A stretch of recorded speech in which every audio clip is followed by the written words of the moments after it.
رسول اللہ اردو زبان سیکھنے کے لیے مدرسے دیوبند میں آیا کرتے تھے، اور یہ دیوبند میں اردو سیکھی رسول اللہ نے، اور کہاں سے آئی؟ رسول اللہ نے کہا جب سے ہمارا معاملہ علماء دیوبند سے ہوا، جب سے ہم علماء دیوبند کے ساتھ اٹھنے بیٹھنے لگے، ان سے ہم نے اردو زبان سیکھ لی ہے۔ اب بتائیے، قرآن تو کہہ رہا ہے الرحمن علم القرآن خلق الانسان علمہ البیان، وہ رحمان ہے جس نے اپنے محبوب پر قرآن نازل کیا، اپنے محبوب انسانیت کی جان محمد اپنے محبوب کو پیدا کیا اور اس کو بات کرنا سکھایا، کلام کرنا سکھایا۔ اللہ تو فرما رہا ہے وَعَلَّمَكَ مَا لَمْ تَكُنْ تَعْلَمْ، اے محبوب ہم نے آپ کو وہ سب سکھا دیا جو آپ نہیں جانتے تھے۔ اردو سکھانا بھول گیا تھا معاذ اللہ، اللہ ان کے عقیدے کے مطابق، تو رسول اللہ اردو سیکھنے کے لیے دیوبند جانے لگے۔ اب میں آپ کو، یہ بدبختی تو انہی کو مبارک ہو، مگر میں آپ کو اپنے نبی کا مقام بتاتا ہوں۔ حالانکہ ایک کتاب ہے تقویۃ الایمان، مولانا اسماعیل دہلوی کی، جو ان کے بہت بڑے بزرگ ہیں، انہوں نے اب تقویۃ الایمان کے صفحہ نمبر 100 پر لکھا کہ رسول اللہ نے بھی فرمایا کہ میں بھی ایک دن مر کر مٹی میں مل جاؤں گا، میں بھی ایک دن مر کر مٹی میں ملنے والا ہوں۔ ایک کتاب بولتی ہے کہ نبی تو مر کر مٹی میں چلے گئے، یعنی جب سنی رسول اللہ کو مدد کے لیے پکارے، سنی رسول اللہ سے امداد طلب کرے، اہل سنت والجماعت نبی کو زندہ اور جاویدہ مانے، تو کہتے نہیں نہیں یہ عقیدہ غلط ہے، نبی کو مردہ مانو، نبی مر کر مٹی میں مل گئے۔ مگر جب دیوبند کے مدرسے کی عظمت بتانے کی بات آتی ہے تو وہی نبی زندہ بھی ہو جاتے ہیں، مدرسے دیوبند میں آ کر علماء دیوبند سے اردو بھی سیکھ لیتے ہیں۔ یہ عقیدے کا دوگلا پن، تو یہ بدترین عقیدہ تو ان کو مبارک ہو۔ ہمارا کیا عقیدہ ہے؟ قصاص الانبیاء کتاب ہے، وہ کتاب نہیں جو عام طور پہ غیر معتبر ہے۔ میں اس میں بھی بتا دوں، دو کتابیں آتی ہیں، قصاص الانبیاء ایک غیر معتبر کتاب ہے، اس میں بہت ساری روایتیں من گھڑت ہیں، مگر ایک قصاص الانبیاء ابن کثیر نے لکھا، جن کو یہ سب سے زیادہ مانتے ہیں، علامہ ابن تیمیہ کے شاگرد ابن کثیر، بہت ضخیم کتاب لکھی قصاص الانبیاء، اور قرآن و حدیث کی حوالوں سے لکھا، اور اس کتاب میں ابن کثیر نے دعویٰ کیا کہ میں نے جتنی حدیثیں اس میں جمع کی ہے سب صحیح حدیثیں ہیں۔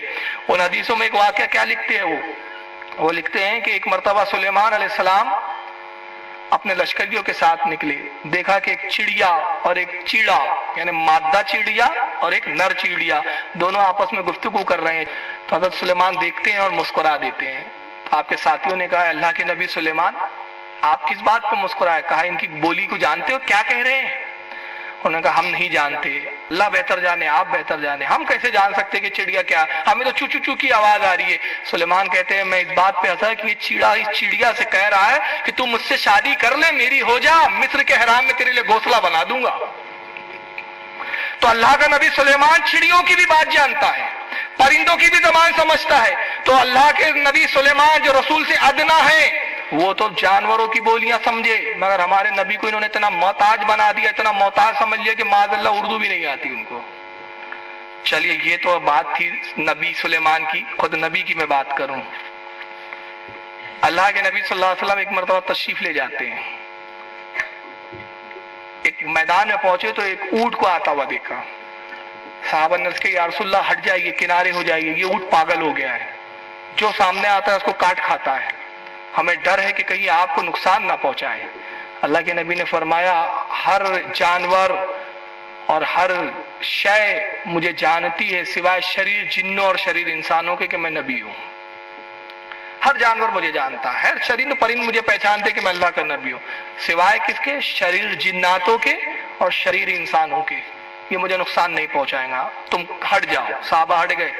اللہ کے نبی اس اونٹ کے قریب گئے جو پاگل ہو گیا تھا، دیوانہ ہو گیا تھا، جو سامنے آتا اس کو کاٹ کھاتا، نوچ لیتا۔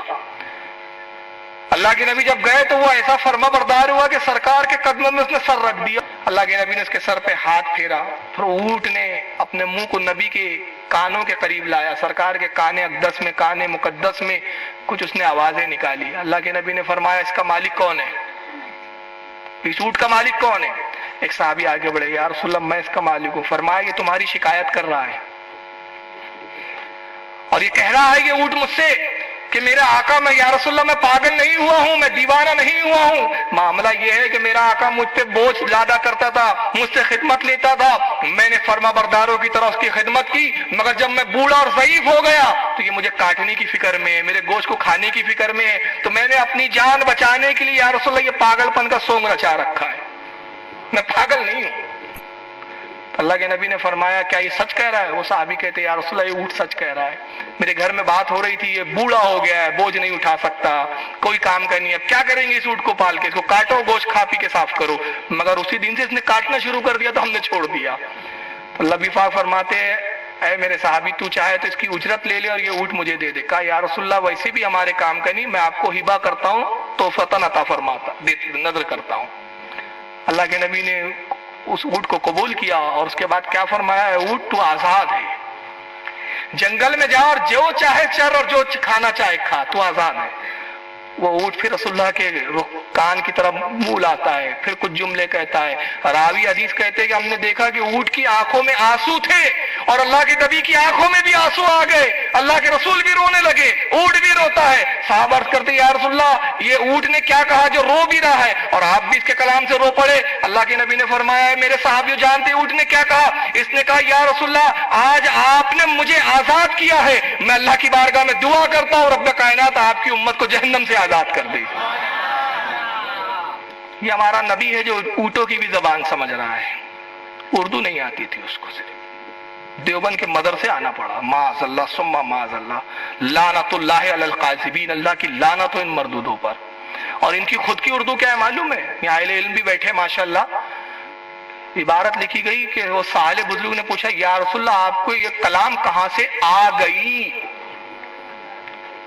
یہ آ گئی جو ہے یہ مؤنث ہے اور کلام مذکر ہے، یعنی جو اردو والا سکھانے والے ان کی خود اردو صحیح نہیں ہے۔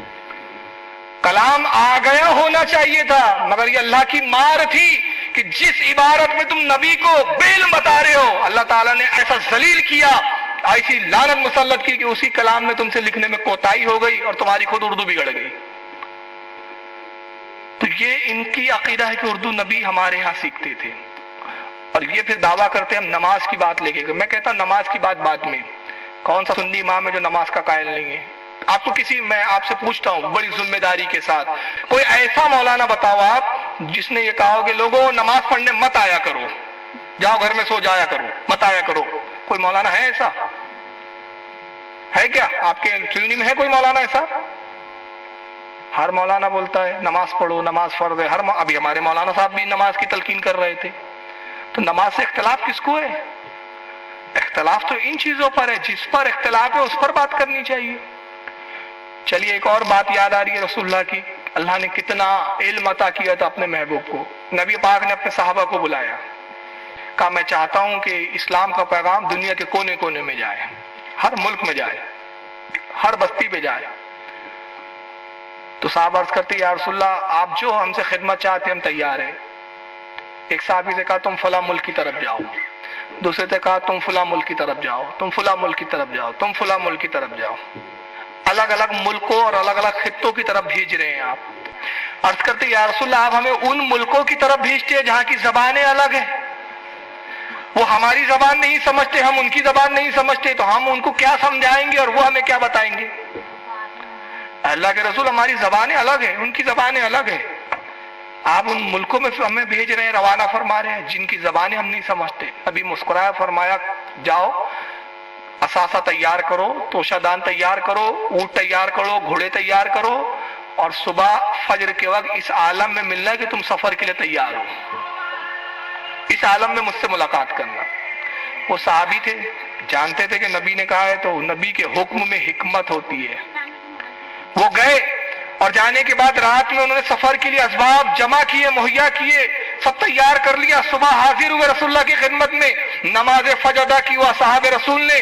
فجر کے بعد نبی نے سب کو جمع فرمایا، سب کو جمع کیا، اور اس کے بعد فرماتے تمہیں میں نے کس ملک کی طرف بھیجا تھا؟ عرض کہ یا رسول اللہ مجھے یمن کی طرف جانے کا حکم ہوا ہے۔ تجھے کہاں؟ یا رسول اللہ مصر کی طرف جانے کا حکم ہوا ہے۔ تجھے کہاں؟ یا رسول اللہ روم کی طرف جانے کے لیے حکم ہوا ہے۔ تجھے کہاں؟ یا رسول اللہ مجھے فلاں ملک کی طرف جانے کے لیے حکم ہوا ہے۔ نبی نے سب کو بلایا، اپنا لعاب نکالا اور اپنا لعاب مقدس ہر صحابی کے زبان میں ڈالتے ہیں۔ راوی حدیث کہتے ہیں جس کے منہ میں لعاب جاتا تھا اس ملک کی زبان اس کو عطا ہو جاتی تھی۔ نبی کے لعاب میں وہ تاثیر کہ جو لعاب عطا کر دے تو لوگوں کو زبانیں مل جائے، اس کے لعاب کی یہ تاثیر ہمارے نبی کی۔ مگر ان بدبختوں کا عقیدہ کیا ہے؟ نبی اردو سیکھنے میں اتنے محتاج کہ دیوبند آنا پڑ گیا ان کو، اس پر گھنٹوں گفتگو کر سکتا ہوں، لیکن بہت ساری باتیں مجھے بیان کرنی ہے۔ پھر یہی نہیں، اب نتیجہ کیا ہوتا ہے، کرتے کیا ہے، یہ اپنے جھوٹے اور باطل عقیدہ ثابت کرنے کے لیے بزرگوں پہ تہمتیں باندھتے ہیں۔ یہی براہین القاطعیہ ہے۔ اس کا صفحہ نمبر اب 55 ہے، اور صفحہ نمبر 55 پر لکھتے ہیں مولانا خلیل احمد امبیٹوی، اشرف علی تھانوی صاحب کے استاد، کہتے ہیں کہ اور شیخ عبدالحق روایت کرتے ہیں۔ شیخ عبدالحق کون؟ شیخ عبدالحق محدث دہلوی روایت کرتے ہیں کہ مجھ کو دیوار کے پیچھے کا بھی علم نہیں، یعنی کہتے ہیں کہ شیخ عبدالحق محدث